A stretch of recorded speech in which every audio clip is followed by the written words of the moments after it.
Skeletons of Society, and this was the one that I was really, I knew it would sell, That's the really funny try to thing sell is now I'm kind of embarrassed that that was the one I to. liked. Not that it's bad. It's just You like should be. How dare you? clearly, clearly not the best one on the album. Yeah. I don't really know what it.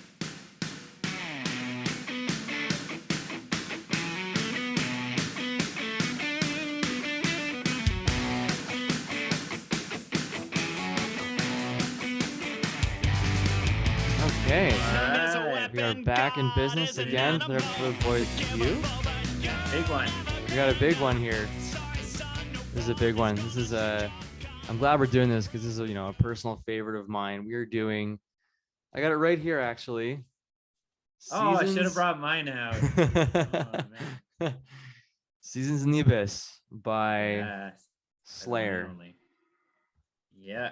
Yeah, one of the in my opinion at least, the best thrash metal band. Although hardcore metalheads will fight me to the death for that one, but Whatever.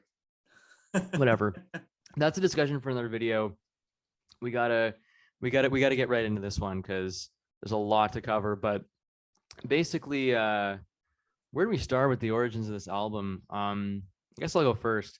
So I've been listening to this album for about, Okay, your origin. I was like the origin of the album. I was like, well, it was made well, in we go, yeah.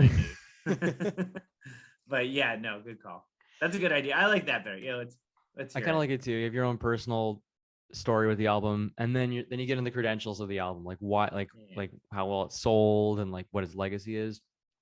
I started listening to Slayer like 12 or 13 years ago, and for me at the time, I had never, like, I had been into Metallica. I actually got into death metal before I got into Slayer, and I thought the Metallica was like one of the heaviest things I ever heard at the time, and they were for sure. But I mean, I had never heard anything quite so vile and ridiculous as Slayer up to that. You know what I mean? Like they were just on Yeah. another level, and there was more the recent stuff like Christ Illusion, and I wasn't sure if I was gonna like them.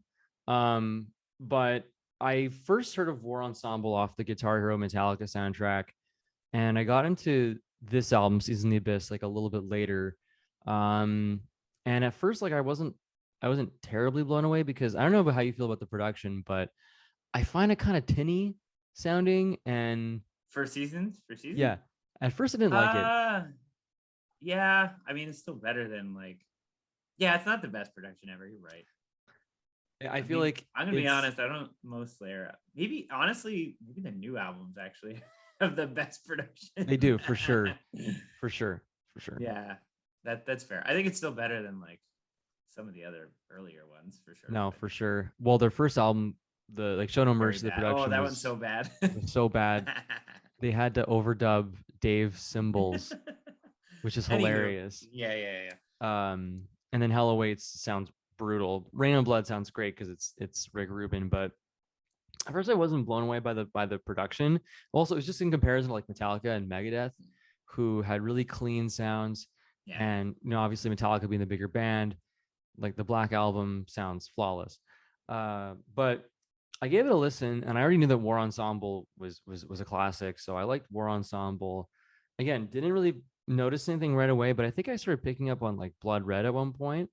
Um, and then I don't know. I guess just at some point I started listening to the album in its entirety. Like it was a year later that I started really listening to it. I was like, whoa, okay, this album is incredible. And then I just like I saw them on tour, and I heard Hollowed Point, and then what really cemented it for me was when I showed it to you, because like I couldn't sell you on Slayer. I couldn't sell you on Oh Slayer, and then yeah, when you like Seasons, I was gonna get to my origin story. that's it. I was gonna say this is where you can come in, because I was gonna say like I couldn't get you into them, and then No. when you picked up on it, I was like, hey, if Sean likes it, I mean that must make it, Mr. Music Nerd here. Yeah, that's my origin with it. Because like you tried for so many years. I hated Slayer, like hated, like repulsed beyond belief. I was Yeah. like, to be fair, I'm more of like a melody guy, I like Yeah. melodies and honestly, I love lyrics, and my excuse for not liking this album was stupid because the lyrics on this album are not bad. They're Mhm. pretty deep. I mean, sometimes honestly they're a bit too on the nose, but for the most part, they're way better than their other Mhm. other albums Mhm. lyrically. But yeah, Yeah. no, it was just such a turn off. And he showed me this one, and I didn't like the whole thing, Mm. but the title track, I was like, whoa, this is like, there's a melody here. This is Yeah. pretty good. There's like a progress. Even now, like it just progresses. Like there's so many different like sections to it. I'm like, that's so cool. And then I noticed other ones. I was like, oh, Blood Red has a cool riff. And then I was like, oh my god, wait, Skeletons of Society. I was like, okay, Mhm. that was pretty Mhm. catchy. Honestly, actually not one of my favorite ones anymore. Mm. But it was a good entry point. And then after that, I was like, oh, okay, you know what? Slayer has some good stuff. And then um, yeah, it's still my favorite album. It's really good. Like I've Yeah. grown every time I've listened to it, I've liked it more and more and more. And I can honestly say, like, it might be one of my it's definitely Mhm. one of my favorite metal albums ever. I don't like a lot of metal, Mhm. but so that's not saying much. Don't take my credentials, but that's also the point. Like, Yeah. even if you're not a metal fan, you have to like listen to this because it's just so Absolutely. well written, so well made, and yeah, and it's a good like transition between the Rain and Blood and South of Heaven. Like, I know you don't like South of Heaven, but Mhm. I guess I like sludgier stuff, so that appealed to me. And this album has like that, and it has the craziness of Rain and Blood, so it's just like, it's a perfect mixture. No, I agree. I agree. I was gonna say that was what I was trying to hook you on because I was like, okay, I don't think he's gonna pick up on the more caustic and like crazy. No, It's gonna go in one ear, out the other. but the other thing is, like, I think you pointed it last year. You were like, oh, they have a hardcore punk influence, and I only heard that like last year, and now I Mhm. can't unhear it. And when you hear that, you're like, oh, Yeah, that's an entry point. I but should have that's gone. that's like the greater majority of their stuff is their punk influence from Jeff Hanneman. And like this album, the whole like point of this album was to sort of, it was the next like logical progression from Rain and Blood and South of Heaven, because Rain and Blood was so fast and they could never outdo that. And so South of Heaven came around, we're like, let's try something different, let's slow it down. And it's funny because South of Heaven wasn't always one of my favorites either, but it's an album that's grown a lot on me. And so they slowed it down and they experimented with like more clean tones, and because like they wanted to prove that they could write a slow, heavy song, Yeah, and yeah, they just took the two and they just killed it with Seasons in the Abyss, because there really isn't a weak track. I mean, maybe a couple of like weak solos, but for the most part, it's a much more intentional album. I think they didn't just go in and just like rip crazy leads. They weren't trying to be like Dave Mustaine looking over there and like, just, yeah. but they like Kerry King apparently took guitar lessons for this album, which is weird, right? Like a band whose solos are pretty atonal and people have called them musical gibberish. There's actually a lot more intention behind it.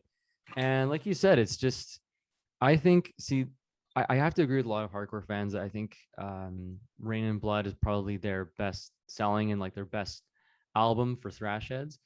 But if you look at an album that it combines more non-metalhead appeal, I think Seasons of the Abyss is that Yeah, album. I just think the songwriting is, Hmm.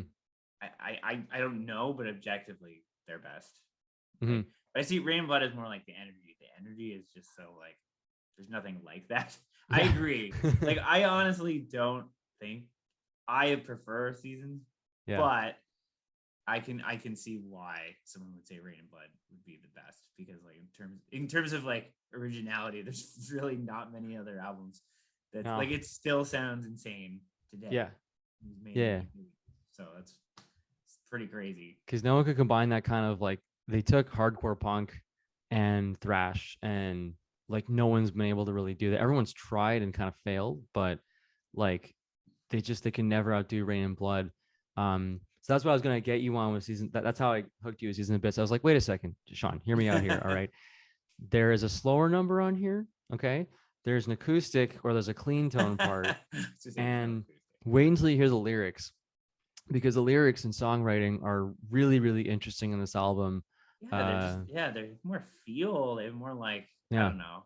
There's more humanistic approach. I just, you know. I've There said it it before. I there's hate great the stories devil too. crap. So No, for sure. But even with the occult stuff, I find they really knock it out of the park. yeah, even Uh, on this one, there are songs with like devil lyrics, but they're just more interesting. They're not just like, they like are for sure. devil worshiping and it's like really two-dimensional and cartoony. It's more like stories and like the son of the devil and like Yeah, that's it. meeting the devil. It's like yeah, it's more like folklore almost. It's kind I of cool. think they did a good job of like phasing out a lot of the Satan stuff later on after this album, and they're gotten more like real life horrors, and they'd already been doing that with South of Heaven, but they really started doing that more with Seasons in the Abyss. This is like their Black Album basically. Like all the big four thrash bands peaked in like 86 and 90 to 91, and this was like their Black Album. They didn't actually record for like 4 years after this. They just toured like crazy, and then when they came back, they lost their drummer, and they still sounded heavy and aggressive, but it was still nothing like Seasons in the Abyss. I mean, they've Yeah. put out other albums ever since, but nothing is quite top Seasons in the Abyss. So yeah, I guess we'll move. Yes. Let's get into this album already. Yeah, it's awesome. um, so yeah, I guess we'll start with, of course, the title track, War Ensemble. I mean, what else are you gonna start with? War Ensemble is a live staple for them. Yeah. It's an incredible track. It's first of all, the opening is ridiculous. Like it's just this really quick opening, and it gets your attention Yeah. like right away. Yeah. And the picking, like the lyrics aren't like the speed picking, especially when you try to play it, is really hard to pick up on. And you just can't help but headbang like right away. Yeah. And it's basically about, well, you guessed it, war. It's Yeah, I just know. about, But it pretty, sums it up pretty good. It yeah, sounds like it. And like the vocals are I love the vocals on this song. Like yeah. it's kind of funny when he goes, "Whoa!" Like it's a little funny, but it's also awesome. Like it's like gets you going. You're like, oh yeah. Oh yeah, yeah, it does for sure. The lyrics are amazing. It's like the sport is war, total war, where the end is a slaughter, the final swing is not a drill. It's how many people I can kill, and it's like Yeah, it's that's what very oof. I know. That's what war is, and like I think that's the whole point he's trying to convey, which is that like because he was a war nerd, right, war history nerd, and like while we try to glorify it and we tell stories, like it's just basically this one big place like Yeah. where basically innocent people die or turn into killers. And That's a good point. Yeah, honestly, yeah, that's the coolest part about a lot of songs on here. The lyrics are just very matter of fact. They're not. There's no metaphors. There's no imagery. It's literally like, this is it.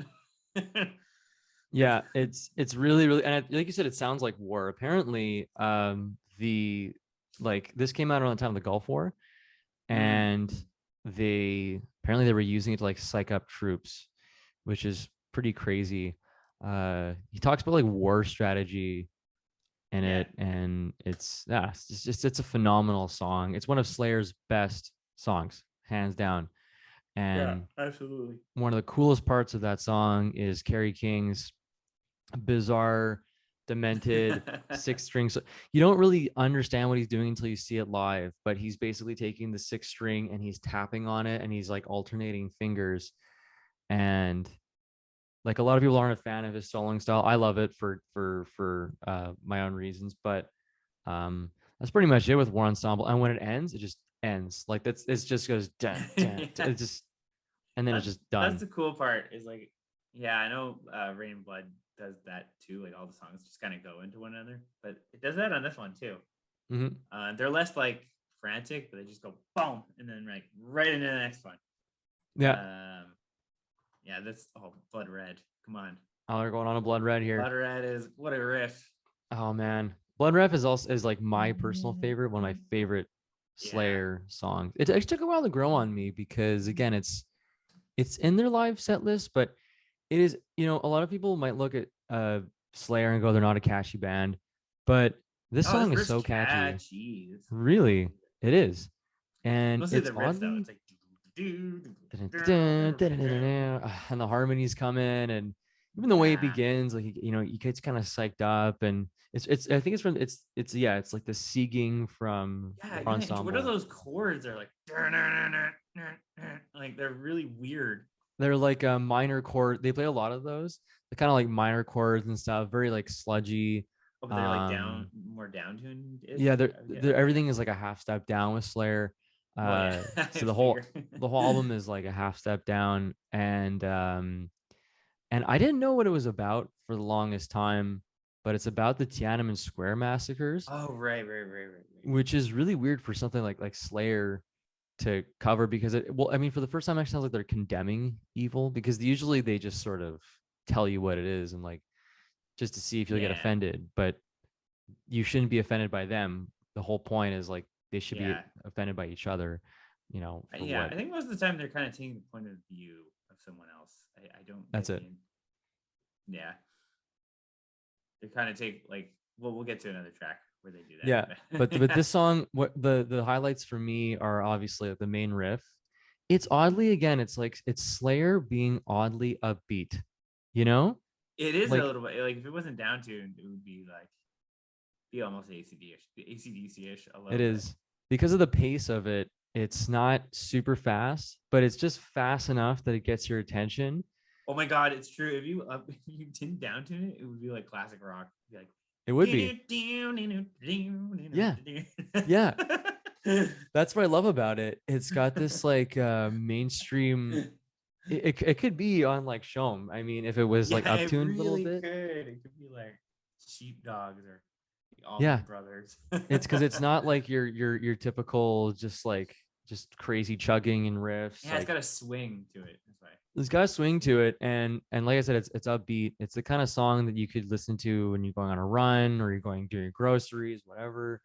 Uh, it's great. And one other thing I love about it are the trade-off guitar solos, where they're Oh just doing yeah, these yeah, yeah. these crazy atonal leads, and it's a lot of fun to watch live because it's like the timing is super tricky. So yeah, Blood Red's like one of my favorites on the album. I mean, like just the Yeah, lyrics: cannot hide the face of death, oppression ruled by bloodshed. No disguise can deface evil that stains the primitive sickle blood red. I mean, this is like yeah, great lyric writing, and also the singing is melodic. yeah. Yeah. And move And on that, yes, to yeah, it's a good double whammy. And then it goes yeah. into the next one, which is like I think it's like a 1, 2, 3 punch for me. Mm-hmm. But Spirit Spear in and Black, Black. which is like the one of the devil-y songs on here. It's I one of the think he's more, yeah, meeting the that's it. devil or something. I don't really know, but that's okay. The thing about the song is, first of all, the intro is sick Yeah, it because is. I love that riff. It always gets your attention. If you were tired and you woke up in the morning and you need something to wake you up, this is the riff you listen. Because it just jumps, it just kicks you right in the face. Uh, Spirit of Black is an interesting one because I think half of it is fun to listen to, but the second half, and this is something from like a reviewer I was reading, is not very remarkable. Like it's just too much. It's like this weird riff. It's like Yeah,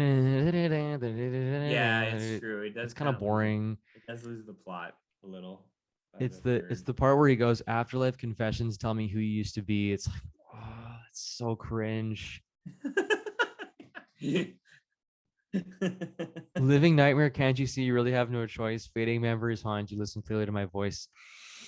It's very occult, and it's just about selling your Yeah, soul to the devil. Basically, it's but the music is good. I like the riff. Um, yeah. I like the 1 2 3 punch. I like like how it's set up in the album, but I don't like the latter half. Is like I usually just skip it, honestly. Even the solo is not that remarkable. Um, so, but still a solid track. Yeah. So I Yeah. think we're good with Spirit in Black. Expendable Youth. I love this one. I like this one. Although I Yeah. feel again, this is another one that's like kind of catchier. It's on the catchier side of things. I It's a don't know. little more upbeat. Yeah. A bouncy riff. Something bouncy about it. It's got a more rockin' vibe to it. Yeah. The riff is a Back little to more war again. rockin'. We're back to the war again now. Well, it's about gang warfare. Oh no, yeah, it's Yeah, gang violence. yeah, Right.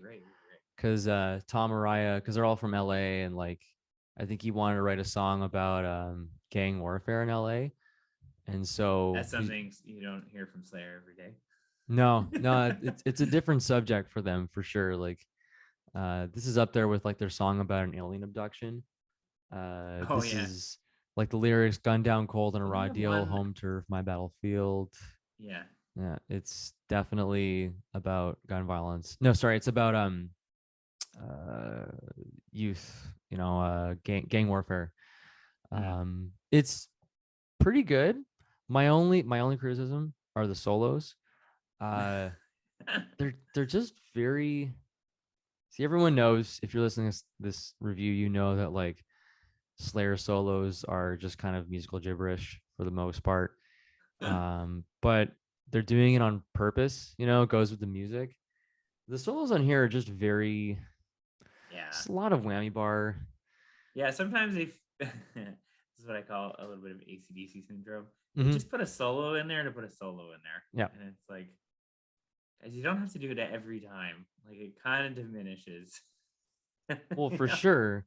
I That's it. know. Like, And that's what hardcore punk kind of is. It's like there's no solos, so they just put solos in, and there's songs where they don't have solos that sound just as good without it. This is just kind of the icing on the cake. It's not really. yeah. But then if they don't nail it, it's just kind of Yeah, that's I don't true. know. I don't know what it is. I don't know. It's Yeah. weird. Like it's weird without a solo, but even in the solos they have in there are they're just kind of derivative. I don't know. Yeah. But still a really, really solid track. I like Expendable Youth. Um, next we got Oh, dense, dead Dead skin Skin mask. Mask. I like this one. It's a Yeah, wholesome tune. The whole family can enjoy. Probably the lightest track on that. probably the most family friendly tune. Oh boy, it's a little gruesome. I get it, but It's you know what? Like, there's something cartoony about it that I can't really take it too seriously. Like, there's something like, hey, we're playing serial. It's kind of like when someone dresses up as a serial killer on Halloween. It's getting that mm, kind of like I don't know. Although who does that? That's a little weird. Like, you know what I mean? Like, there's something but Halloweeny about it, a it little it bit. wasn't my favorite for for a while. I think it grew on me a little bit. I think that the music is good. Yeah, come Um, on. The sludgy riff is like, it's so good. or and also the trade-off solo. I think the solos are really good in this song because they're full of all kinds of mood and like the delivery is a little slower. And well, it's you guessed it, it's about Ed Gein, Yeah, a guy who let's just say he was a serial killer. You yeah. Just can you watch can listen. Silence of the Lambs, and You'll get the exactly. You get the idea. It's basically Silence of the Lambs. Um, this title, Dead Skin Mask, kind of says it all. gave it away. Gives it away. This is one where I like Tom Araya contributes more lyrics. Normally, it's like very much King and Hanneman, but you hear because Tom Araya writes about like serial killers, and it's just like casually saying that. Yeah, and he also wrote like Araya wrote Blood Red. I think honestly, Araya is a pretty underrated. Heard a few on here. I'm pretty Yeah, sure. he wrote Seasons in the Abyss, Dead Skin Mask, Expendable Youth, and Blood Yeah, Red. notice his are the less like war. He Yeah, doesn't really write about war or the devil, no, so then you know it's him. but I think the good thing about him when he writes is that it goes with the vocal delivery really well. Like he Yeah, really nails the vocal delivery with the yeah, guitar that's and the true. bass. That's true. When the Um, vocals are more melodic, you can tell he wrote exactly, and he was that night. experimenting with more vocal, like melodic vocals in South of Heaven. Actually, went a little too melodic on one of them, but now I think he found his sweet spot with these, where he's not just barking things. Because in Rain and Blood, he would Yeah, just bark things exactly. like blah blah blah blah blah, blah.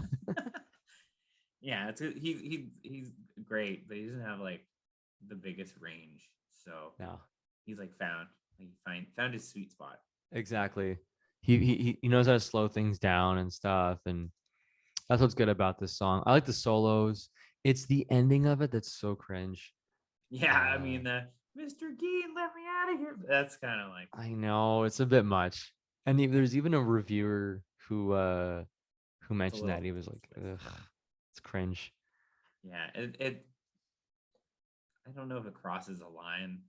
I don't know if that's the problem. Where it's kind of lame. I don't know. I don't know either. It's Like I not hear it. subtle. I think that's the thing. It's not subtle. It like gives their whole hand away. You know, like I mean, Right. already the title is not subtle, and then they're like, "Oh, we're gonna have this.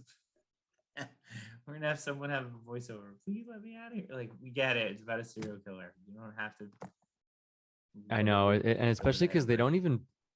they don't even play that like when live. They just sing or play the song. There's it's not, you don't hear it live. Um, when that part ends, you're kind of relieved. You're like, oh god, thank God this part of the song is over. We can just move on to the next one. Like, Yeah, it kind of it ruins the riff too. The riff is so hypnotic. I'd just rather listen to the riff. I don't want to yeah, listen to it's a great riff. It kind of sounds a bit like South of Heaven. that. It does actually, yeah. Yeah, but it's tasteful. They know how to make it sound like South of Heaven while adding their own little spin to it. So on the next one, Hallowed Point. Oh yeah, That song so fast. is really fast. This sounds quite. I don't know if it's giving too much praise. It's one of my favorite songs, like of all the songs I've ever heard. It's a really really really good song, and I'll give you a few reasons why. First of all, look at how fast it is. It's not the fastest song ever, but it's fast enough I think it could that have fit on Rain and Blood. Like it's that for fast. sure, for sure. And it's also the subject matter, like it's about gun violence, Yeah, and right. Yeah, yeah. It's it's about a, is about it a gun trigger happy? violence. It's someone who's like trigger happy, or is like, yeah, I about think gun so. control. It's Like that. Yeah. supposed to be about gun violence, but I think in an interview they said that they kept like somewhat like intentionally vague, where they want you to sort of like, because Tom Araya like owns guns, but he just wants you to like think like what is this about? But it's pretty clear that it's about gun violence. It's about, exactly about someone like sadistic behavior with the use of a gun. Yeah. It's And kind of yeah, it's still probably more relevant now than it was in for sure, 1990. for sure, and that's why it's, for me, it's like one of my favorite songs. I mean, you look at the '90s and like the school shootings, like with like, There were Colin. school shootings, but it wasn't like today though. No, It's even exactly. worse. Yeah, and This was it's before Columbine. it was way before. That's what I was gonna say. It was way before it, but it's still, you know, it's a relevant topic. But the lyrics are amazing. For me, it's the music. It's the main riff is really, really, really well done, but also it's the frantic mid Yeah. sections. Like there's one where they're playing super fast, they're doing these pull offs, and like Dave Lombardo comes in, he's like doing a cymbal choke, and then one of my favorite parts is at the end, where it's like a minute of these like spider crawl riffs Mm. and like solos, and but a really really great chugging riff too. And yeah, I love Hallowed Point. I think that was one of the songs that I really wanted to sell you on to. I was like, just wait till you get to Hallowed Point. I think it is like honestly one of the best songs on the album, if not the best. I know if it's the best. It's one of the best. Um, and Subjectivity on that one, but there's a yeah, lot of subjectivity on that one, it but is really good though. it's a phenomenal song. And it flows well from like Dead Skin Mask and onto, because it's like this sounds like a roller coaster. Yeah, It's like you got War Ensemble, which is fast, Blood Red, which is a little more, mid tempo. Same with Spirit in Black, Expendable Youth, Dead Skin Mask is a slower number. Then you have Hallowed Point, which is super fast. Then you've got Skeletons of Society, and this was the one that I was really, I knew it would sell. that's It's the really funny trying to thing sell is now through. I'm kind of embarrassed that that was the one I liked. Not that it's bad, it's just like You should be. How dare you? clearly clearly not the best one on the album. Yeah. I don't really know what it's about. Is it about like end of times? I Yeah, think like so. I skeleton. mean, I really don't know. I don't know. It just had a catchy melody, so that's why I was like, "Oh yeah, this is all right." But it's a little clunky. I'll be honest. I know. See, I needed you to like hear it. I needed you to hear that. I need you to hear it so you would know It's not that fair. like I had to hook you in. It's like, okay, this is a slower number. Um, so you could listen to it and be like, you know what? Okay, maybe there are better songs this album. it's still I get it's it. still good. It's not bad. It's just clearly not the best. But is it the album that you need to sell people? A song that you need to hook people in the album? No, I don't think so. I think it's like, well, so here's why I was trying to get Sean in on it is because it's a slower number. It's just kind of like this basic riff. It's kind of very Sabbathy. It's literally it's just two chords. It's just two chords. But I think what's really cool about this song are the solos. The solos are pretty cool towards the end. Um, but yeah, the lyrics aren't anything to shake a stick at. It's just basically about like I don't know, No. whatever, the apocalypse or Or it's like nuclear fallout. It's something like that. exactly. But I really like Skeleton Society. Actually, the funny thing about Skeletons of Society is that it's actually one of the harder songs to learn on the album because the timing is tricky, the solos are tough, but yet it's the slowest one on the album. Um, so yeah, but I still do love Skeletons. Next one is Temptation. Yeah, I don't really know what's going on with No, Temptation. this is the weakest song on It the album. is. Skeleton Society is it has a hook. Right, the solos are good. Temptation is just kind of there. It's not Yeah. bad. It's just like I don't even know what this is about. Like even the lyrics are generic. Like they're generic. I think it's the devil again. I'm really not Yeah, sure. they are for I sure. don't know. Like if you took it out, I wouldn't miss it. Like, but when it's on, I'm not like, boo, this sucks. It's I think it's got a good riff. It's the riff really gets you up and going. I know I love going on runs to it. Like it's this nice galloping riff, but No, but yeah, it's so good. I just it's not the took a best dump on the on it, album but either. it's And the second half is way too dexterous for its own good. yeah. It also sounds painfully 90s. Yeah, yes, that's it. That's the other one that like it stands out. Really, I think the production on this one's also just the pits. Yeah, and it's also the double vocals. There's a lot of like arguments like should we have the backing vocals after him? But it's Yeah. just I don't know. It's weird, but I almost feel like Temptation and Born of Fire like go together for some reason. I think Yeah, Temptation's yeah, still okay, yeah. that's true. Individually, it's not my favorite, but with the track listing, it does. You're right. It does build into Yep. Born of Fire really well. But I would So argue that I think of the two, this weird like part one, part two satanic thing they have going on. yeah, Born I of Fire think is so much better. Born of Fire is so much better. It's more interesting lyrically. The Yeah. riff is more interesting. Oh, that intro is so good. I love it.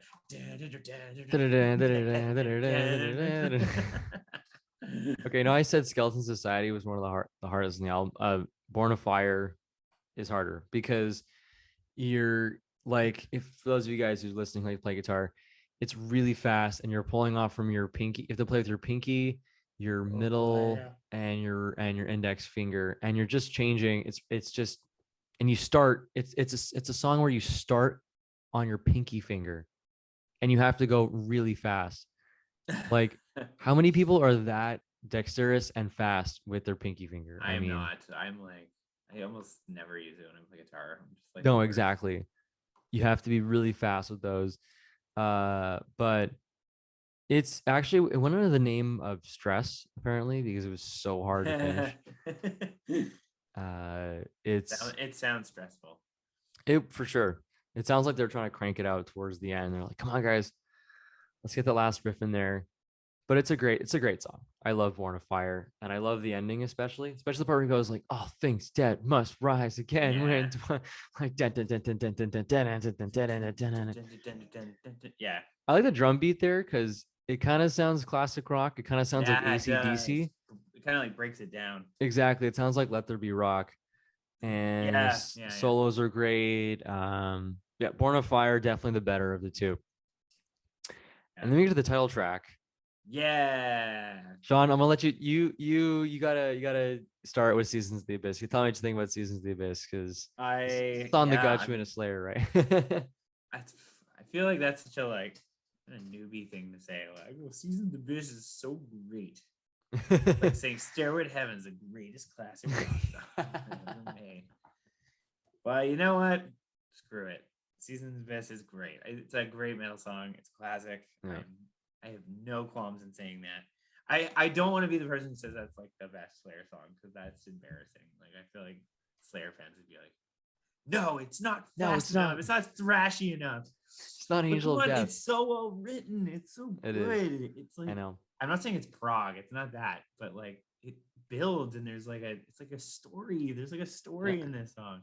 It's not just like, you know, Yeah. not like let's go as fast as we can go. I also just like I like when Slayer does like doomy sludgier metal. Like I find they do it pretty good. And I know maybe that's not a popular opinion, but I think they do it pretty good. And like I mean they're not like, you know, Sabbath or anything but like they're clearly trying to be Sabbath a little bit. That's their more Sabbath sounding song for sure. And I think it was the one that was their highest like charting song in terms of like on the radio. Yeah, it's also their best melody.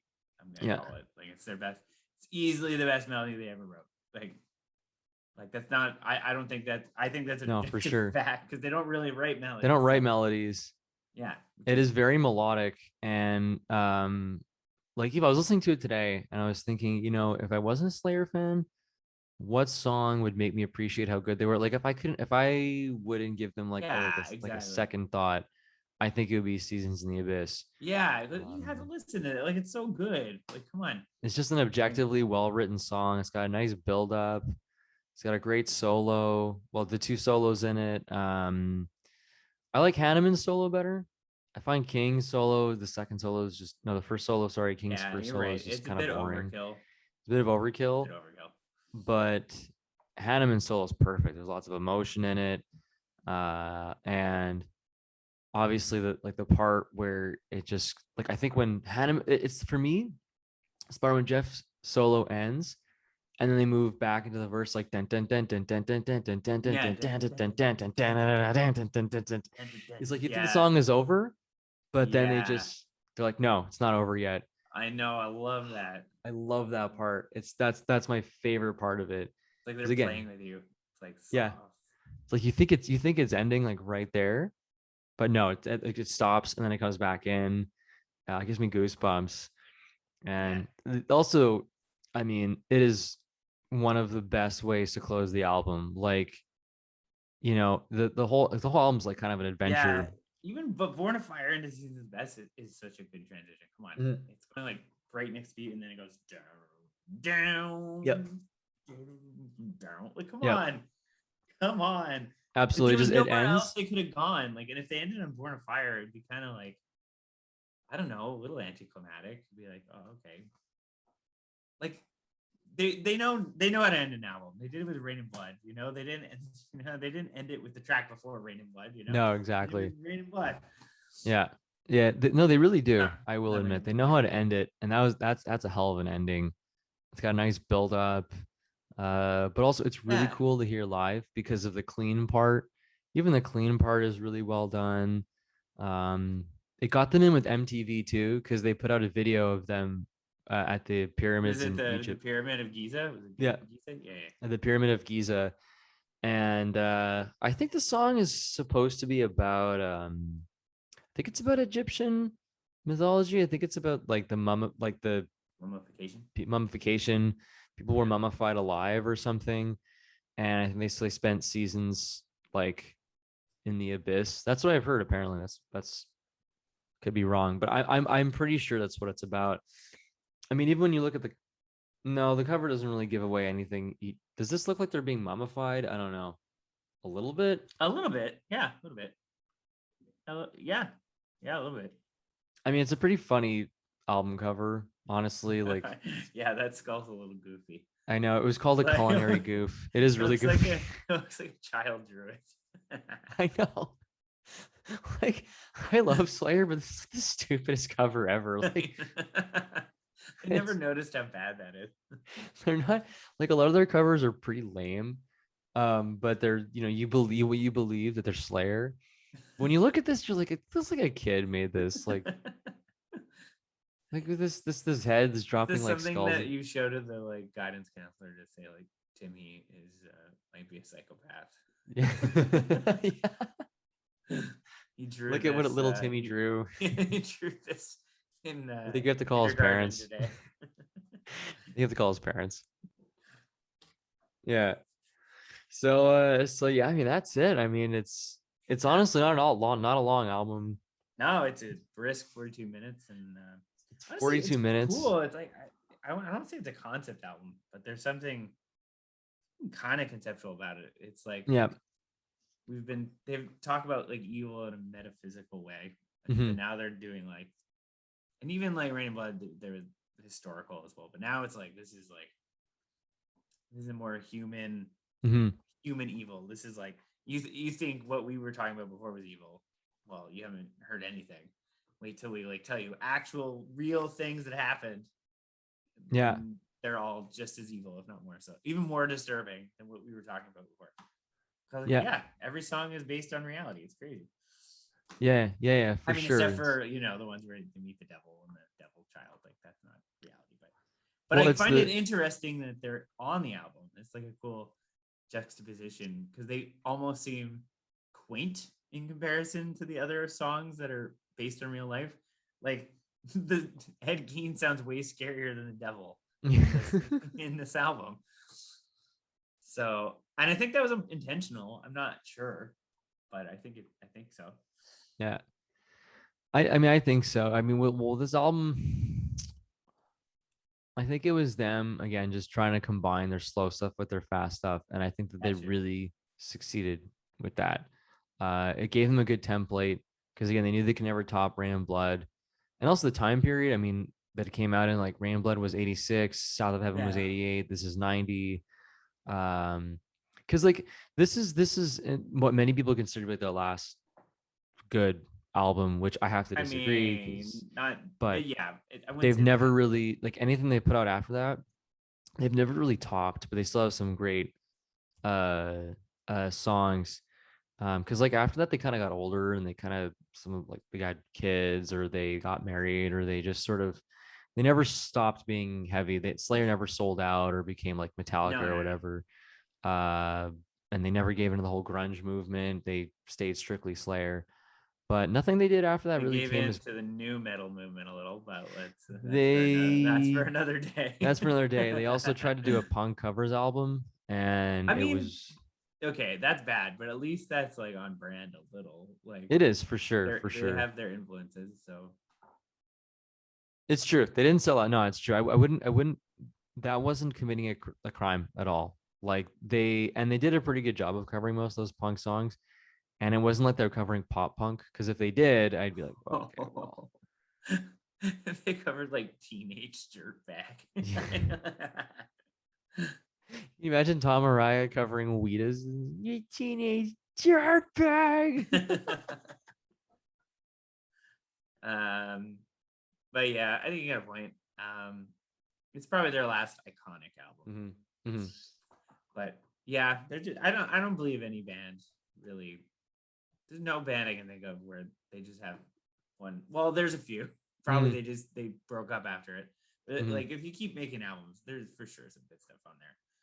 Yeah. And it's just like they had a good run. Like that's an insane run of like 5 albums that are like pretty iconic in metal history, and then you don't really Mm-hmm. owe anyone anything after that. Mm-hmm. Everything else is just gravy. Yeah. I mean, I still love Divine Intervention, but I know it's not as good as Seasons. It Like could have Seasons been. is It could have yeah. been. They had No, it like was edited just it or cut it down a little. well, also their production on that album is so bad. Like they were recording in the That's- same studio as like the guy from like I think Wildflowers by Tom Petty. Oh no. Yeah, and like it was just a disaster. It's a terrible sounding album, but it's still really, Wasn't really Rick good. Rubin on that one too? I'm trying to see. I think I Divine. I think think he Rick was on Rubin there. did a lot of them, and a lot of them are bad, production wise. He was executive. Yeah, he was executive, and Toby Wright, Oh, okay, similar okay. No, dude. that's not the same thing. Seasons in the Abyss was Rick Rubin and Annie Wallace, and so they were with him for a long time. Okay, wait, yeah. So he did produce Seasons of This. Then why does it sound worse than Rain and Blood, I have like no production idea. wise? I really have no idea. It just sounds very trebly. Like I don't know. It doesn't sound. Yeah, the There's not a highs lot are of bass. way too high. There's a lot. There's too much mids going on. That's the problem. There's just like too much mids going on, and there's not really like a lot of weight to the riffs, but the riffs are all crushingly heavy. Yeah, It's just I don't know. It's like when you yeah. hear. When we saw them live, it was just like way better. I mean, that's I just know, true of Slayer of anything. I think uh, probably. but like when you hear the Black Album, it doesn't like hold a candle to the production of the Black Album. You know, like Oh it's no, no, no. Metallica. They have a bigger production budget, of course, but um, still, I think like Hell Awaits is probably their worst sounding album for like production wise. Yeah, it sounds like a closet. Oh, it sounds so bad. The bass sounds terrible on that album, you know. But I mean, it's still like a classic album. I don't know. I feel like I can't hear it. I mean, if they remastered it, I'd still listen to it. But it's, for me, I'm so in love with just the original and like how it sounds, and How cruddy it you is. know, exactly. That's what I need. You know, I need that cruddy old sound. All right, All so right. final So what's final the ratings. rating? Well, I'm just gonna give it 10 Yeah. out of 10. Okay, like you better give it 10 out of 10. Okay, don't you dare give it a 9. No, I'm Now gonna give it you- 10 out of 10 too. Like I was like, oh, when I talked about Temptation, I was like, oh geez, that I made it worse than it was. Temptation's still really good. Like there's no Mhm, dud on this album. There's no dud. mhm. All the tracks are good. So yeah, I'd give it a 10 out of 10. Like easily one of my favorite metal albums. Honestly, it might be one of my favorite albums of the 90s, period. Like it's so Really? good. Yeah, Wow, that's yeah. that's high praise. I like that though. It's No, me too, for sure. really good. Yeah. Like, come on. I don't know. It No, just it is one of my favorite metal albums. Like it's me too. heavy and the songwriting's good. What more could you want? I mean, if I've been listening to it for 10 years. No, Yeah, 11 years. I find it I fascinating. Like I love listening to it. And I like know. when I start it, I have to finish it. That's pretty rare. Like I'm like, oh, we're down this ride again. Here we go. It's always relevant. It's always relevant to me, like because it's just also it sounds like the soundtrack to a year. You know, like there's the ups, the downs, then you get to Seasons in Yeah. the Abyss. Seasons in the Abyss kind of sounds like the countdown to New Year's because it's just like it's a little dark. I hope you're having a better New Year's than that. It's a little dark, but no, it's just the build up and stuff, and then it just ends. I think it's one of the best Slayer song endings ever because usually just like "Darn," it just ends. It's just very suddenly. Just they play their final note. This one they drag it out a little bit. And it was a super influential album too. A lot of bands, I think, Yeah. like a lot of thrash bands came on after. Like it's just phenomenal album. 10 on 10 for me. I'll be listening to it over and over and over again. Can't say good enough Yeah. things about it. So Yeah, I don't it's to me it's the cut above everything else they've ever done. yeah, but their magnum know opus. People will be like, how dare you? Rain and Blood is better, but no, not for me, it isn't. That's fair. That's fine. Again, like But I love respect it. I respect it. I respect love I love Rain and Blood. But I think it's I like think it gets by on its energy. I think some of the songs are not that good. well, Rain and Blood I'm gonna is say it. also 28 minutes long. It's fast. It's a really fast album. But it's and so fast that like you don't notice that some of the songs are not. it just this blows stuff. by in one ear out the other. Yeah. But that's a review for another day. I could go into Rain and Anyway, Blood yeah. forever. I love Rain and Blood, but so that was Season of the Abyss. Thanks for listening, guys, That and was an epic one. we did it. That was crazy. See you guys in the next one. Peace.